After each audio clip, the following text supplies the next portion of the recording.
Is PlayStation about to make a huge acquisition? SSDs are on sale, but should you buy one? And there's a big change coming to PS Plus very soon. And based on your extremely positive feedback on the last time we did this, Ray has joined me once again here on the channel, and he brought his Xbox Series X, so we should fly in a PS5.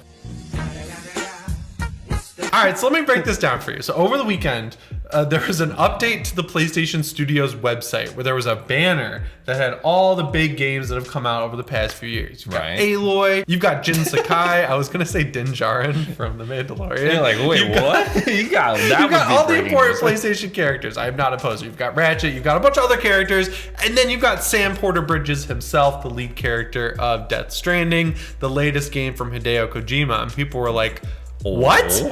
Is Kojima Productions going to be a PlayStation studio? Then, weirdly enough, Hideo Kojima actually tweeted out this art, which got people going even more. And then he was like, no, sorry guys. Actually, I am staying independent. Kojima Productions is not joining PlayStation Studios. Sorry for the alarm. Yeah, he went out of his way to make that point. Because I feel like creatively, he was really excited to. And also, apparently, Hideo Kojima is working on an Xbox exclusive. We don't know what that is just yet, so it's been heavily rumored. I was pretty alarmed to see him in connection with potential acquisition. I kind of like independent Hideo Kojima. The only way I would want him to come back to PlayStation is, ironically, I guess we can get into it now, if PlayStation bought Konami, picked up Silent Hill, picked up Castlevania, picked up Metal Gear Solid, and then they were like, Kojima, you can just mine this IP, you can finally make Silent Hills with Norman Reedus like you originally wanted to. That would be the only way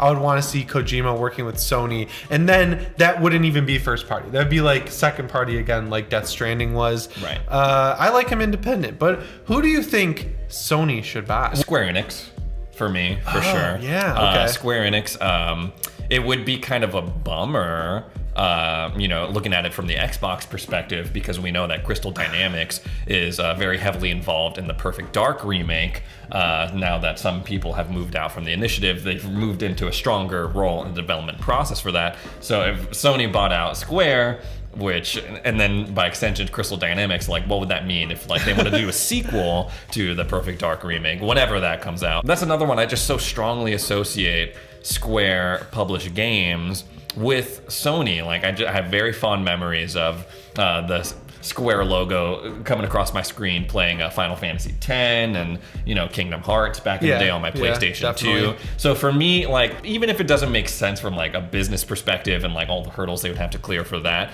for me like that would make sense just like as my gut feelings as a gamer. Square Enix is pretty shrewd, so I could definitely see them just selling Crystal Dynamics to Microsoft and let them be an Xbox studio. Same with Eidos Montreal. Square Enix loves to just take fat PR dumps on their Western studios. They're like, yes, this was one of the best-selling games we've ever had. It was a sales disappointment. And then Tokyo RPG Factory sells like a 20,000 copy game, and they're like, big success. I think PlayStation could afford to give that up. They let Square Enix sell off Crystal Dynamics and let them take the IP with them for like Deus Ex, let them take the IP with them for Tomb Raider, these like Western style third-person action games and first-person immersive sim. You got that Xbox kind of feel over there, despite the fact that Tomb Raider is kind of associated with PlayStation. And then PlayStation ends up with Final Fantasy, they end up with Kingdom Hearts, they end up with these games that they're already buying exclusivity on anyway. Like Final Fantasy VII Remake was allegedly going to be a year exclusive on PlayStation,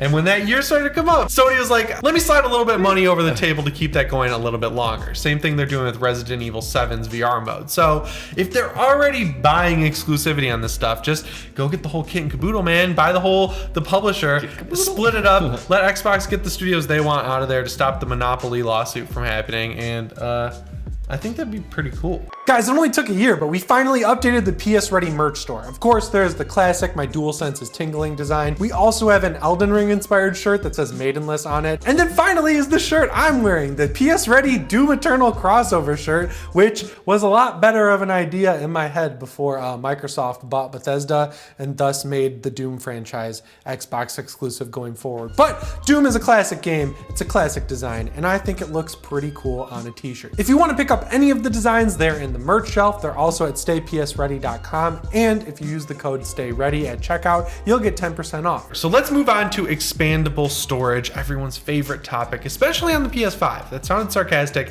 It's not. We waited a long time to get the expandable SSD slot to actually be turned on, and it worked pretty flawlessly. You know, you can put an SSD in your PS5, you get up to 2 terabytes of extra space. And for the first time, it looks like these SSDs that you can put in your PS5 are starting to go on sale, but they're still pretty expensive.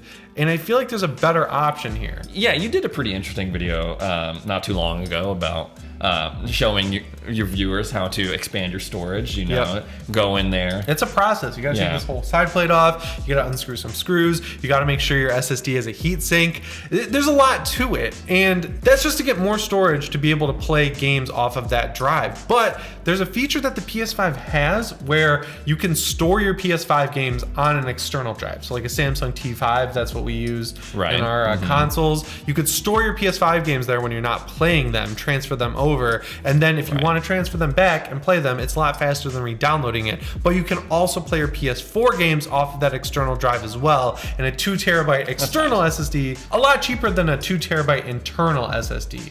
And I think the same thing's kind of going on with Xbox. Yeah, it's a Seagate expandable storage card. It's the same sort of situation. You can store games on an external drive like the Samsung T1. But yeah, over on Xbox, you don't have to go in and, you know, take your console apart in order to install this SSD, but there is only one way to really expand your internal storage, and it's with the Seagate card, which is very expensive. Yeah, it's proprietary right now, so there's nothing on the market to kind of drive the price down, which is a bummer. But over on this SSD that we were just talking about for the PlayStation 5, it's pretty steeply discounted right now. It's like usually like hovering around like $400, and now it's at like $220 or something crazy. Which is a pretty steep drop off. There were two reasons I think that it was so expensive. First of all, there's shortages everywhere, so you can drive the price up and people are willing to pay it because you can't get these drives anywhere, right? And also, people really want them for their PS5, so that creates even more demand. So they can kind of slap whatever price tag they want on it, and people, it seems like up until now, have been willing to pay it. I think it was about a year ago that this update came to the PS5, and back then SSDs were really expensive and sold out constantly. The price went up to keep the stock in stock more for people to buy, and it seems like it's been selling because now the prices are falling by quite a lot. I also just saw yesterday on my favorite deals Twitter account, Wario64, they were selling a 2 terabyte like WD Black with the heatsink. It went on price error for like $100, and I think a lot of people got it. It's crazy. That would be a 2 terabyte.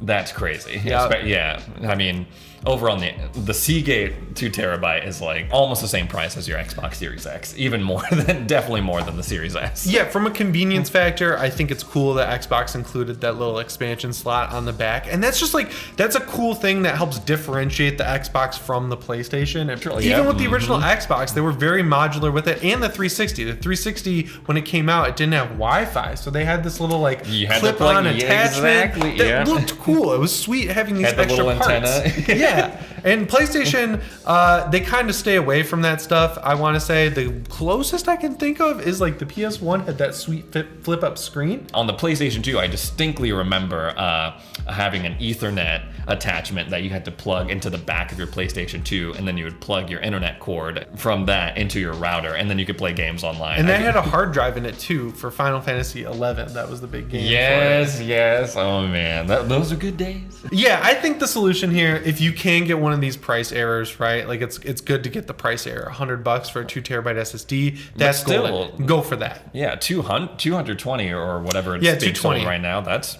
really great for a 2 terabyte. I saw that deal getting written up a lot, and by the time I clicked on it, it was no longer on sale. But if you see one for that price, grab it for that. But if you want more storage and you're kind of low on cash, I would look to a USB 3 drive, an external USB-C drive. We have a bunch linked down in the description that'll work just fine. You won't be able to play games off of them, but just having the ability to transfer over your next-gen games and then transfer them back when you want to play them later. Like Ghost of Tsushima, that's a game where when I play it, I love it. Then I get kind of bored. I delete it, and then I go back a year later and I re-download it. I really like the Legends mode. It's just so much better to be able to transfer it to an external drive and transfer it back, because you're totally reliant on your internet speed and your data cap at that point, and that sucks. Yeah, so that's the storage story, but the real reason I brought you on for this video is that your friends over at Xbox have inspired a massive change to subscription services like Nintendo Switch Online, yes. and now PlayStation Plus. So we are not going to get into PlayStation Plus Premium. That has been done to death. People are sick of hearing about it. We're going to talk about a good change with PlayStation. So